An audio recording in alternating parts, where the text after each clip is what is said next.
अस्सलाम वालेकुम। My name is Mohammad Abid. Dear students, आज हम एक्टिविटी करेंगे जो कि हैं translation from Urdu to English. 10th class के स्टूडेंट्स की ये एक्टिविटी है पैराग्राफ नंबर 28। तो इसे हम बुक के ऊपर ही सॉल्व करने की कोशिश करेंगे so that you know that where this paragraph is, कि ये पैराग्राफ कहाँ पर है। Page number page number 144, paragraph number 28। It carries 8 marks in the annual paper. तो आपको ये आनी चाहिए।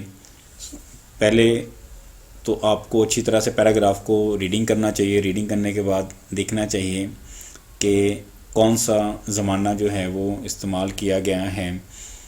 हम देख रहे हैं कि ये पैराग्राफ जो है वो सारा का सारा माजी में है। लाइक अमजद के वालिद बचपन में ही फौत हो गए थे, वो यतीम हो गया, उसका चचा उसे घर ले आया, चचा का कोई बेटा नहीं था।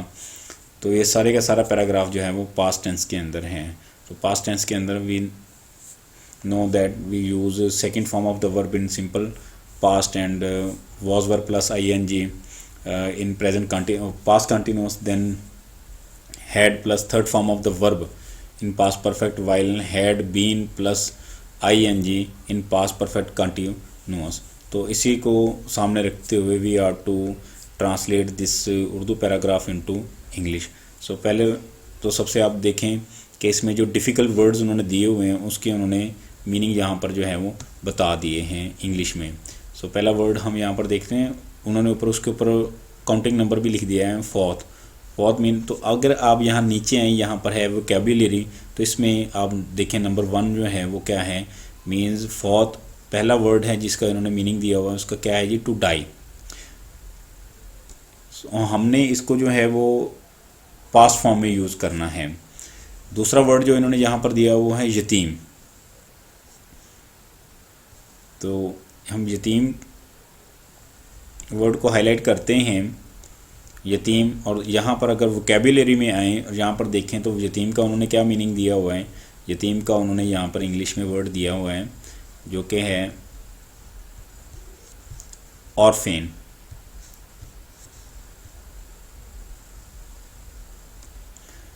उसके बाद इसकी कोई इतनी डिफ़िकल्ट वोकैबुलरी है नहीं। तीसरे नंबर पर है जी मुलाजमत।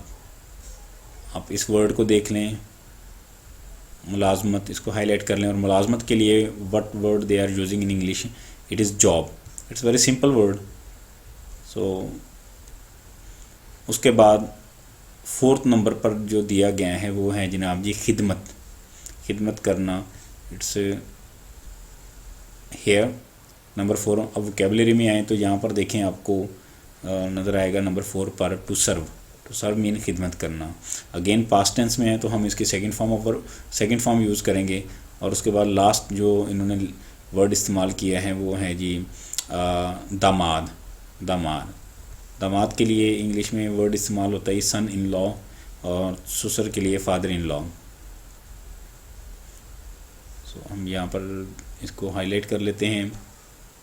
ये है जी ये दामाद, क्योंकि उसके ऊपर ये कंप्रेस्ड फॉर्म है तो यहाँ पर ये हाईलाइट वाली ऑप्शन चलती नहीं है, आप देख लेंगे।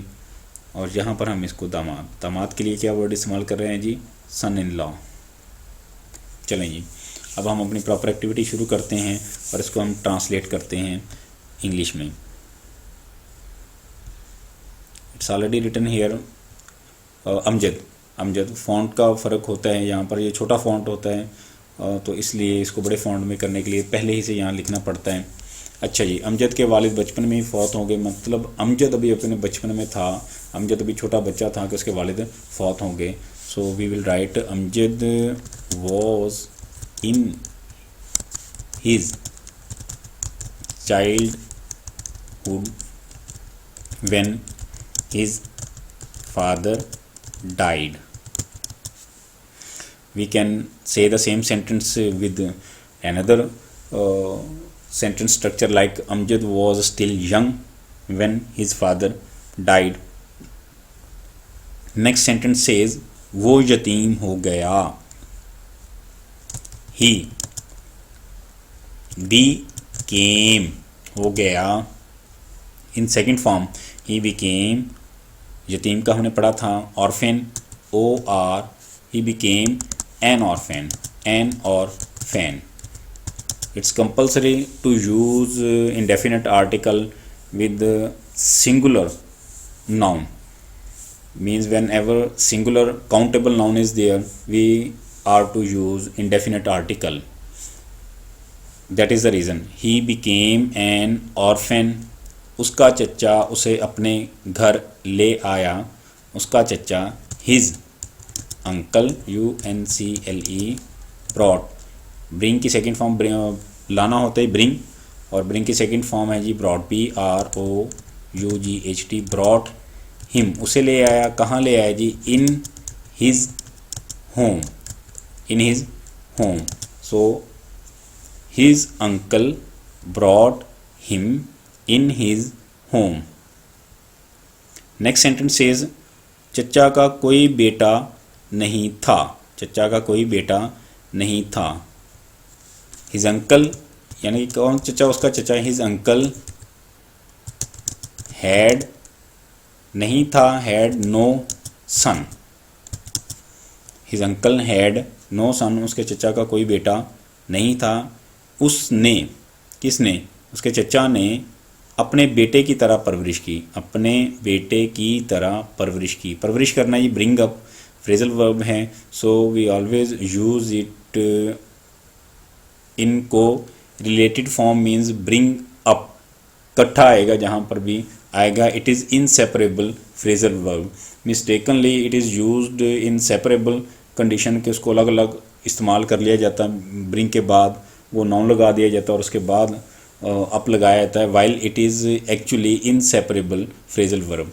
सो we will write it like this, he, his uncle, उसके चचा ने, उसने, he brought him up, he BROUGHT, brought up him, अपने बेटे की तरह, like his son. He stands for his uncle, he brought up him like his son, अपने बेटे की तरह। अमजद ने MA का इम्तिहान पास कर लिया, अमजद ने MA का इम्तिहान पास कर लिया। So we would write Amjad, pass करना जी, पास्ट माजी में, इस वजह से passed, MA M.A dot in abbreviation form. MA stands for Masters in Arts, passed MA examination, MA examination, और and उसे ही एक अच्छी मुलाजमत मिल गई, he got a good job, and he got a good job, full stop। then अब उसका चच्चा, अब उसका मीन्स पास्ट टेंस में है तो इस वजह से अब उसका चच्चा, एट दैट टाइम, उस वक़्त तक उसका चच्चा, हिज अंकल, बूढ़ा हो चुका था, had grown old, his uncle UNCLE, uncle had GROWN, grown old, his uncle had grown old at that time। At what time? At the time when he passed his examination of MA, his uncle had grown old। जिस वक़्त उसने MA का इम्तिहान पास किया उस वक़्त तक काफ़ी वक्त हो चुका था और उसका चच्चा जो है वो बूढ़ा हो गया था। Now it is reciprocation time। When Amjad was in his childhood, his uncle took great care of him। Now as his uncle had grown old, so Amjad is taking care of his uncle। Amjad ने बाप की तरह अपने चचा की खिदमत की, Amjad served, खिदमत की, सर्व्ड हिज अंकल, अपने बाप की तरह, like his father. Amjad SERVED, served his UNCLE, his uncle, Amjad served his uncle like his FATHER father, अपने बाप की तरह। Mistakenly some students write like his own father, so it is called redundancy. तो एक ही मीनिंग रखने वाले दो words का इस्तेमाल ममनू होता है, सिर्फ इसीलिए हम लिखेंगे like his father. What happen next, चचा ने अमजद को अपना दामाद बना लिया। बनाना मेक की सेकंड फॉर्म है जी मेड। चचा ने द अंकल मेड अमजद को बना लिया दामाद, son in law. So we would write the uncle CNA uncle made AMJAD, since it is a proper noun, ये प्रॉपर नाउन है, so it always begins with capital letter, no matter it is if a proper noun comes in the beginning of the sentence, in the middle of the sentence, or in the end of the sentence. The uncle made Amjad his son -in -law and full stop. The uncle made Amjad his son-in-law. Amjad अब अपने चचा के कुंबे का, अपने चचा के his uncle कुंबा मीन्स फैमिली, मेंबर मीन फर्द मीन मेंबर, बन गया। Amjad became the member of his uncle's family, UNCLE apostrophe FAMILY now। अब वो अपने चचा की फैमिली ख़ानदान का मेंबर बन गया। जी स्टूडेंट्स, इसके साथ ही आपका ये वाला पैराग्राफ मुकम्मल हो गया है। इसको याद कीजिएगा क्योंकि जो नेक्स्ट सिलेबस है उसके अंदर ये शामिल है, और जो टेस्ट बनेगा तो there is another paragraph, that is paragraph number 29। Next video में वो वाला पैराग्राफ आपको पढ़ाया जाएगा। तो इन दोनों में से कोई एक भी जो है वो पेपर में अपेयर, आपके टेस्ट में जो है वो अपेयर हो सकता है। अल्लाह हाफिज़।